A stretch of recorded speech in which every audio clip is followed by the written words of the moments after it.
వసంతలత చెప్తావా?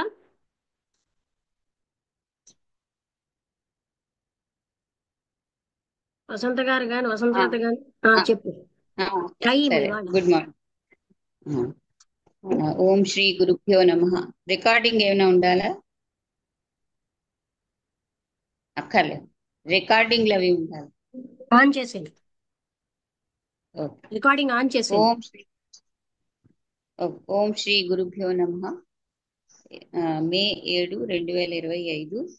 ఈరోజు సత్సంగంలో మనకి లక్ష్మి గారు కమెంట్రీస్ ఆన్ లివింగ్ పార్ట్ 1 అనే జితు కృష్ణమూర్తి గారి గ్రంథం నుండి టైం అనే టాపిక్ మీద చదివి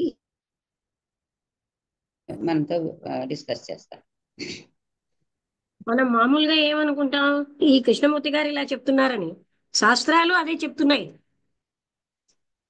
ఈ ధ్యానం చెయ్యి, ఈ తపస్సు చెయ్యి, ఈ పూజ చెయ్యి, వీటి వల్ల ఆత్మజ్ఞానం రాదని త్రిపుర రహస్యంలో చెప్పారు. అన్ని పుస్తకాల్లో అదే చెప్తున్నారు. మనం మన తృప్తికి పట్టుకుంటాం అంతే. మనం అనుకున్నాం గనక మనం అనుకున్నది చేస్తున్నాం. గ్రాటిఫికేషన్.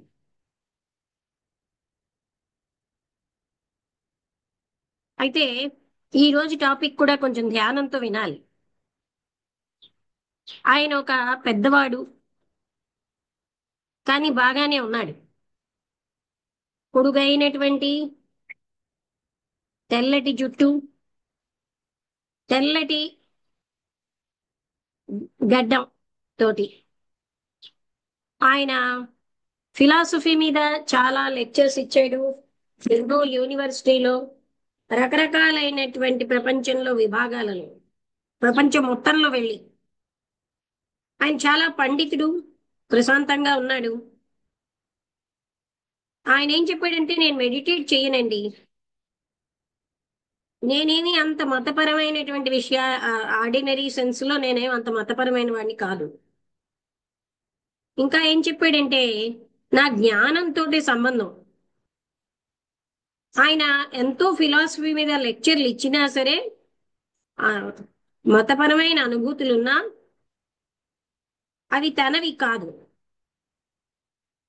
ఆయన వాటి కోసం వేచి కూడా లేడు. అనుభూతులు వస్తాయని వెయిట్ చేయట్లేదు. ఆయన ఇక్కడికి సమయం అన్న విషయం మీద ప్రశ్నించాలని, అంటే మాట్లాడాలని వచ్చాడు. ఎంత కష్టం మనిషికి ఈ కలిగున్నవన్నీ వదిలేసుకోవడం.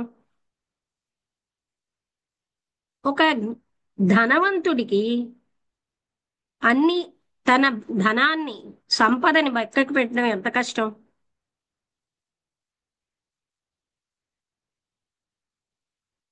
ఇతర రకాలైనటువంటి ప్రేరణలు అంటే మనని లోబర్చుకునే ఉన్నా, కంఫర్టింగ్, తనకి సంతృప్తినిచ్చే అంటే కంఫర్ట్ అంటే సుఖాన్ని ఇచ్చేటటువంటి రియలైజేషన్ ని ఆయన విల్ హీ ఫోర్గో, వదిలేయగలడా? ఆయన ఒక రిచ్ మ్యాన్ అన్న విషయం వదలలేడు. ఆయనకి ఎన్ని రకాలైనవి వచ్చినా ఆయన యొక్క ఆశయాలు, ఆ ఫుల్ఫిల్మెంట్ అనేది తనకున్నది వదిలేయకుండానే ఆయన ఇంకో లెవెల్లో తీర్చుకుంటాడు. ఒక ధనవంతుడికి ధనం అన్నదే శక్తి. దాన్ని ఆయన ఆ వీల్డర్, తెలుగులో ఏంటో చూడాలి.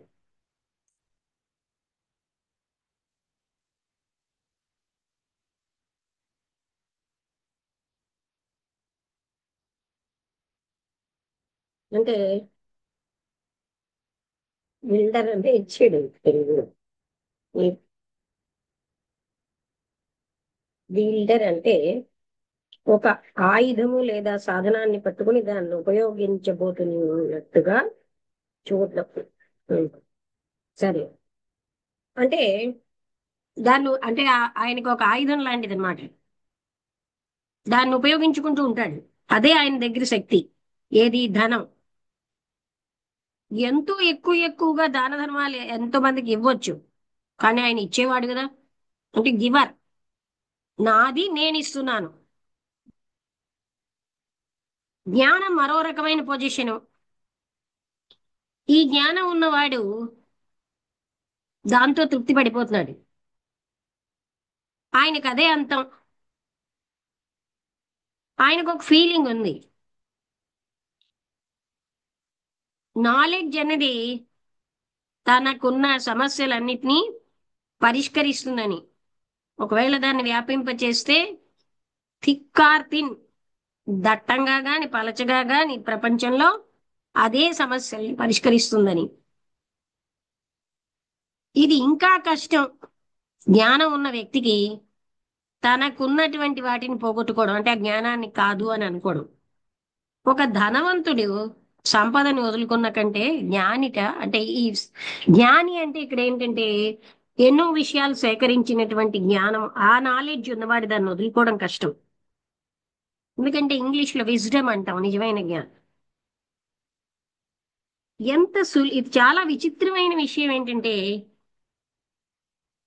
నాలెడ్జ్ అనేది అండర్స్టాండింగ్, అవగాహన ప్లేస్ని తీసుకుంటోంది.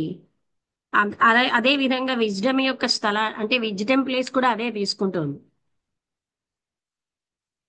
మనకి వస్తువుల కోసం విషయాలు తెలిసాయి అనుకోండి, ఇన్ఫర్మేషన్, మనకేమనుకుంటామంటే, ఇది నేను ఎన్నోసార్లు చెప్తూ ఉంటాను, ఏమైనా తెలిస్తే మనకు అవగాహన అయిపోయింది అనుకుంటాం. అంటే ఏదైనా విషయం తెలుసుకోవడం, దాని విషయం మీద ఇన్ఫర్మేషన్ తెలుసుకోవడం, ఒక సమస్య యొక్క కారణం తెలుసుకోవడం, అది లేకుండా అయిపోతుందని మనం అనుకుంటాం. అందుకే మనం ఏంటంటే సమస్య కారణాలను వెతుకుతాం. ఈ అన్వేషణ అనేది పోస్ట్ పోన్మెంటే, అవగాహనని పోస్ట్ పోన్ చేస్తోంది. మనకి చాలా మందికి ఎన్నిటికో కారణాలు తెలుసు. ద్వేషానికి కారణం తెలుసు. లోపల చాలా లోతుగా దాంకున్న ద్వేషం. ఈ కారణం వెతకడంలో ఆ ఫలితాలు మనం ఎంజాయ్ చేస్తూ ఉంటాం. మనం ఎప్పుడు కూడా ఆ రికన్సైల్ అంటే ఏదోలా సర్దుకుపోదాం ఆ ఫలితాలతో అనుకుంటాం. ఆ మొత్తం ప్రాసెస్ ని అవగాహన చేసుకోవడం కాదు, అది చెయ్యం. మనలో చాలా మంది మన సమస్యలతో బంధం కలిగి ఉంటారు. అవి లేకపోతే మనం లేం. ఈ సమస్యలు అనేవి మనకేవో ఒకటి ఇస్తున్నాయి, ఏదో ఒకటి చేయడానికి, పనులు చేయడానికి మన జీవితాన్ని నింపేస్తున్నాయి. సమస్యలు లేకపోతే మనం లేమనుకుంటాం. ఈ సమస్యలు మన జీవితాన్ని నింపేస్తున్నాయి. మనమే సమస్యలు అయిపోతున్నాం దాని యొక్క పనులు. ఇది ఒక చాలా విచిత్రమైన విషయం. స్పేసు, సమయం ఈ రెండు ఒకటే. ఒకటి లేకపోతే ఇంకోటి ఉండదు. మనకు ఆ టైం అన్నది అద్భుతంగా ముఖ్యం. మనలో ప్రతి ఒక్కరూ కూడా దానికి ఎంతో పర్టికులర్ గా గుర్తింపు కలిగి ఉంటారు. ఒక సేవేజ్ అంటే ఏంటి, ఆది మానవుడికి అసలు టైంకి మీనింగే లేదు. కానీ నాగరికుడికి అది చాలా ఎక్కువ ప్రాముఖ్యత కలిగి ఉంది. ఆది మానవుడు ప్రతిదీ మర్చిపోతూ ఉంటాడు ఏ రోజుకి ఆ రోజు. కానీ ఎడ్యుకేటెడ్, చదువుకున్నవాడు అలా చేస్తే ఆయన ఏం చేస్తాడంటే ఒక ఆశ్రమంలో ఉడ్బి పుట్టిని పెడతారట. ఆయన తన జాబును కోల్పోతాడు. ఒక సైంటిస్ట్ కి టైం అన్నది ఒకటి, ఒక సామాన్యుడికి మరో రకమైన అర్థం. ఒక హిస్టారియన్, చరిత్రాత్మ అంటే చరిత్రని అధ్యయనం చేసేవాడికి టైం అన్నది గతాన్ని చదవడమే. ఒక వ్యక్తి స్టాక్ మార్కెట్ లో ఉన్నవాడికి అది టిక్కర్ అన్నాడు. ఒక తల్లికి మెమొరీ, తన పిల్లవాడి జ్ఞాపకమే టైము. బాగా అలసిపోయిన వ్యక్తికి రెస్టే. నీడాను. ప్రతి ఒక్కరూ కూడా తన యొక్క ప్రత్యేకమైన అవసరాలు, తృప్తులు బట్టి ఆ కన్నింగ్ మైండ్ని తన కన్నింగ్ మైండ్ని దాన్ని ఫిట్ చేసుకుంటాడు. అయినా సరే మనం టైం లేకపోతే ఉండం. మనం జీవించాలంటే ఈ లెక్క పెట్టేటటువంటి టైం అన్నది ఎంతో అవసరం. ఋతువులు ఎంత అవసరమో మనకు అది అంత అవసరం. సైకలాజికల్ టైం అన్నది ఉన్నదా? కేవలంగా అది మోసపూరితమైన సదుపాయమా మనస్సుకి సంబంధించి? తప్పనిసరిగా క్రోనలాజికల్ టైమే ఉంది. మిగతాదంతా మోసమే. పెరగడానికి టైం కావాలి, చనిపోవడానికి టైం కావాలి, పండించడానికి టైం కావాలి, పండిన పంటని కట్ చేయడానికి టైం కావాలి. కానీ టైం అన్నది సైకలాజికల్ టైం కాదు. ఈ విధానం ఏదో ఒకటి అవ్వడం అది సంపూర్ణంగా అసత్యమే. టైం అంటే మీకేమిటి? మీరు అసలు టైం కోసం ఆలోచిస్తారా? టైం అంటే మీకు అవేర్నెస్ ఉందా? అంటే టైం కోసం ఎవరైనా ఆలోచించగలరా? కేవలంగా ఈ లెక్కలు పెట్టే టైం తప్ప. మనం టైంను ఒక మార్గంగా వాడుకుంటాం, కానీ దానికి ఏమీ మీనింగ్ లేదు. దానికి దానిగా టైం అన్నది అది ఏంటి, అబ్స్ట్రాక్షన్, కనబడదు. కేవలం అది ఊహాత్మకమైనదే. అన్ని ఊహలు వృధావే. మనం టైంని ఏదో ఒకటి పొందడానికి, అది ఏదైనా బాహ్యంగా కనబడేదవచ్చు, మానసికంగా అవ్వచ్చు, అలాంటివి పొందడానికి వాడతాం. టైం అన్నది స్టేషన్కి వెళ్ళడానికి అవసరం. చాలా మంది ఒక మానసికమైన ఫలితాన్ని మార్గంగా వాడతారు. ఈ ఫలితాలు అన్నీ కూడా ఎన్నో రకాలుగా ఉంటాయి. ఏదైనా ఒక అడ్డు వచ్చినప్పుడు మనకి టైం సంగతి తెలుస్తుంది. మనం ఏదైనా పొందడంలో అడ్డు వచ్చినప్పుడు, లేకపోతే మనం సక్సెస్ఫుల్ గా అవడానికి విరామం వచ్చినప్పుడు, టైం అన్నది ఇప్పుడు నేనున్న యథార్థ స్థితికి నేను అవ్వాలన్న దానికి మధ్యలో ఉన్నటువంటి స్పేస్. ఈ ఆరంభం అన్నది అంతానికి వెళ్ళేటటువంటిదే టైం. మరొక టైమే లేదా? సైంటిఫిక్ ఇంప్లికేషన్ టైం స్పేస్ విషయం ఏమిటంటారు? క్రోనలాజికల్ అంటే లెక్క పెట్టేటటువంటి ఉంది, సైకలాజికల్ టైం కూడా ఉంది. క్రోనలాజికల్ అన్నది అవసరమే, అది అక్కడే ఉంది. రెండవది వేరే విషయం. కారణ కార్యం అన్నది ఒక టైం ప్రాసెస్ అంటారు. భౌతికంగానే కాదు, సైకలాజికల్ గా కూడా. కారణానికి ఫలితానికి మధ్యలో ఉన్న విరామం టైం. అసలు ఉన్నదా ఈ విరామం? ఈ కారణము దాని ఫలితము ఒక డిసీజ్, ఒక జబ్బు విషయంలో అవి రెండు వేరు వేరు. అది టైం వల్ల వేరవుతుంది. అది మళ్ళీ క్రోనలాజికలే. కానీ క్రోనలాజికల్ అంటే లెక్క పెట్టే టైం. కానీ సైకలాజికల్ కాజ్కి ఏమైనా టైం ఉందా? కాజ్ అండ్ ఎఫెక్ట్ కి. ఈ కాజ్ అంటే కారణము ఫలితము ఒక సింగిల్ ప్రాసెస్ కాదా? కాజ్ కి ఎఫెక్ట్ కి మధ్యలో ఇంటర్వెల్ అసలు లేదు. ఈ రోజు అన్నది నిన్నటి ఫలితం, ఈ నిన్న తర్వాత రేపటి కారణం. ఇది ఒక మూమెంట్, ఒక కొనసాగించే ప్రవాహం. అక్కడ సెపరేషన్ లేదు. డిస్టింక్ట్ గా ప్రత్యేకమైన లైన్ కారణానికి ఫలితానికి మధ్యలో లేదు. కానీ ఆంతరంగికంగా మనం సెపరేట్ చేస్తున్నాం. ఏదో ఒకటి అవ్వాలని పొందాలని. ఇప్పుడు నేను ఇదై ఉన్నాను, అది అవ్వాలి. అది అవ్వాలి అంటే నాకు టైం కావాలి. ఎటువంటి టైం అంటే క్రోనాలాజికల్, లెక్క పెట్టే టైం. సైకలాజికల్ పర్పసెస్ కన్నిటికీ మనం క్రోనలాజికల్ టైం వాడుతున్నాం. నేను అజ్ఞానంగా ఉన్నాను, కానీ నేను జ్ఞానిని అవ్వాలి. అజ్ఞానం అన్నది వైజ్ అవ్వడం అన్నది అది ప్రోగ్రెసివ్ ఇగ్నోరెన్స్. అంటే అజ్ఞానం ఇంకొంచెం ప్రోగ్రెస్ అయ్యిందనమాట. ఎందుకంటే అజ్ఞానం అన్నది ఎప్పుడు కూడా వైజ్ అవ్వదు. గ్రీడ్ అన్నది నాన్ గ్రీడ్ అవ్వగలదా? లోభం లేని స్థితి అవ్వగలదా?